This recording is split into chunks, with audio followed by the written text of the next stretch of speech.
At ito po ang kanyang picture doon. Naka-jacket ng kamatyas.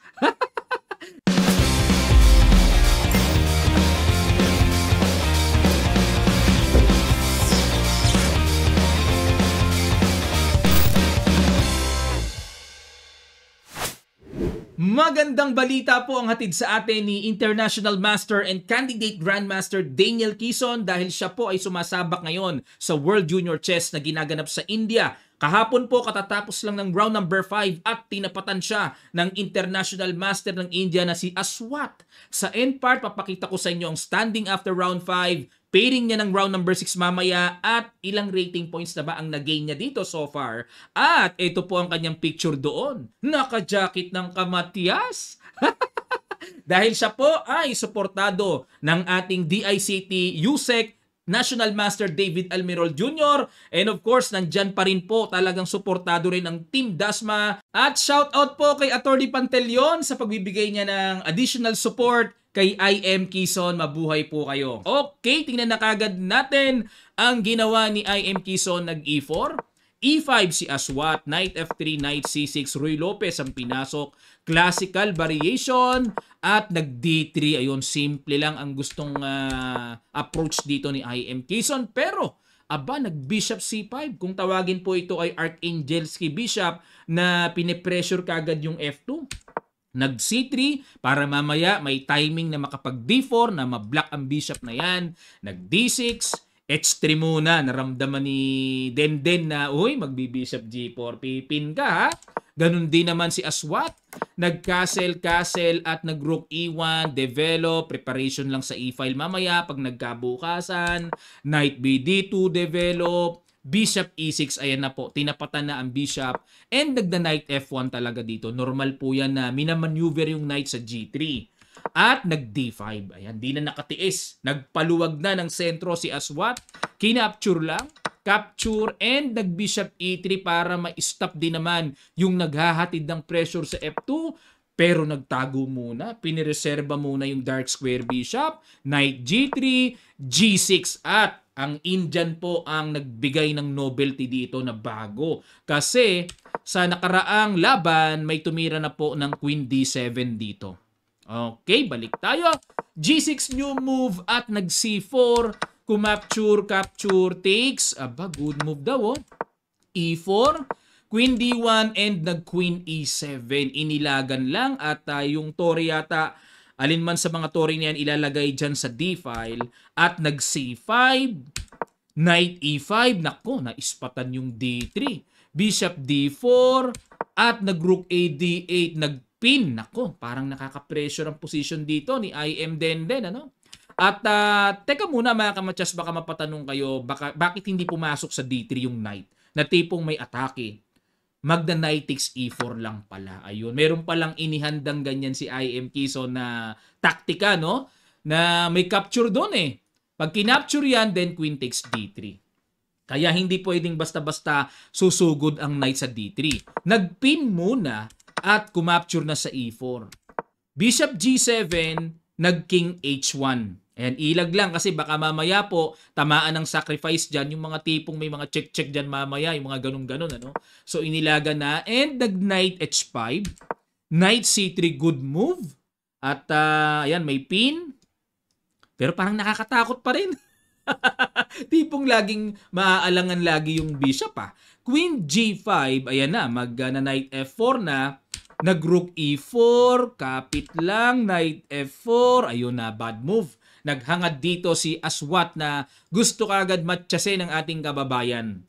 Pero dapat daw ang mainam ay King H7 lamang. Ilag lang sa pin. Ang nakikita ko dito baka mag-F5 eh. Okay, pero balik tayo. Nag-Knight F4, ayun na, simplihan lang ng good move. Eksaktong-eksakto po ang tira na yan. Depensa sa G2. At walang dapat ipangamba na may mga sacrifice or suportado kasi ng tore. Nag-Knight D3, kumapture na, and Bishop E3, ayun, pin lang. At kumapture sa Knight, capture, Knight takes C5. Ayan, bilangan tayo ng pawns, pantay lang po. Yun nga lang, nasa pambato natin ang Bishop pair. O, di ba? Lakas niyan. Nag-rook D1. Kinontrol ang D-file pero hindi nagustuhan ng computer engine. Ang tira ni Denden, dapat daw po ay Bishop C2. Ayan, dyan lang pala, no? Kung ako parang gigil na gigil ako dito. Ano ba meron kung mag G3 at atakihin ang knight? May knight takes B3 lang. Okay, may check na ang queen. May ilag na, makaka-check na mga kamatsas. O kaya pala tagpasin muna yon. Pag kumapture dyan, then queen d5 check. And pag naging g1, knight h5, etc. etc. Okay lang ang black dyan. Okay, at least nasagot lang, no? Nag-rook d1, queen f5, queen c4, nag-knight e6, ayun lang na passive, umatras. Dapat daw po, tagpasin na yung bishop. Ang lakas kasi ng pressure niyan eh. Ba't kasi ayaw kainin pa eh, no? O, umatras eh. Queen c6, another good move by IM Quezon. Nag-rook e7. Queen takes a6. Ayun, napitasan ng napitasan. Queen e4, ayan na naman tayo. Threatening matches na naman. Queen f1 at nag c6. Another bad move. Nagkasunod-sunod ang maling tira. Pero dito po mga kamatsas, bakit kaya hindi kinapture ito? Sagutin muna natin. Hindi naman pwedeng capture yan kasi nga nakapin, di ba? Magbi-bishop d5 kasi. May trap na naman si IM Quezon. Lagi siyang may sundot na ganyan eh. Okay? So nag C6 para kakapturin na ito at wala ng bishop D5. Yun naman ang gustong mangyari. Nag king H2 umilag na, king H7 and nag G3 paalis sa knight. Ayan na, nag-atrasa na, kinapture na and nag queen D3. Okay, hamon-hamon na. Endgame na. Nag queen E5, nag A4. Ito na po ang paggapang na strong pass pawn. Nag rook C7, tiniret ang pawn C3 and queen takes D5. Queen takes C3 and nag rook C1. Yun lang. Talagang nagkanda exchange na queen D5. Ayan. Dito po sa pagkakataong ito, kitang-kita naman winning na si IM Denden. Pero syempre dapat mag-ingat pa rin. Gusto pa rin yung mga sigurado, yung mga bagay-bagay. Knight G5, yan, yung mga ganyan tiro, di ba? King G2, ingat na ingat, di ba? Knight E6 and A5. Yun ang mabigat dyan, yung pawn na yan. Nag G5, Queen E4 check, Queen G6, abay, yan ang gustong-gusto. Kahapon pa nga gusto yung tira na yan. Pag Bishop B6 po, resign si IM Aswat dahil wala na pong way na mapigilan pa yung pass pawn. Ang ganda ng pagkakagwardya ng bishop. Nakaganon talaga, Wala talagang pupuntahan eh. Ngayon kung halimbawa lang, ituloy lang, paikutin, mag-A6 pa rin. At kapag nag-knight D7, magbi-bishop D4. Walang paraan talaga. Walang paraan paano pigilan. A7, A8 queen na. Congratulations sa ating kababayan, candidate Grandmaster Daniel Quezon. Ayan, at tingnan muli natin ang picture niya bago tayo lumipat sa ating standing. Okay, nakakamatyas, Ito po standing natin mga kamatyas. Ayun, pumapang-anim ang ating kababayan. Sa buong mundo yan, ha? World Juniors to mga kamatyas, pang-anim. At ilan na ba ang rating points na nag-gain dito ni IM Quezon? Ayun, halos even lang, no? 0.2. So, meron pa namang ilang rounds to. At ito na po ang pairing ng round number 6.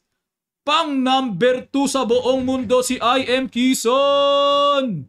Number 2 na po siya. Kalaban niya si Grandmaster Grebnev Alexei. Ayan. Pang number 2 na sa buong mundo.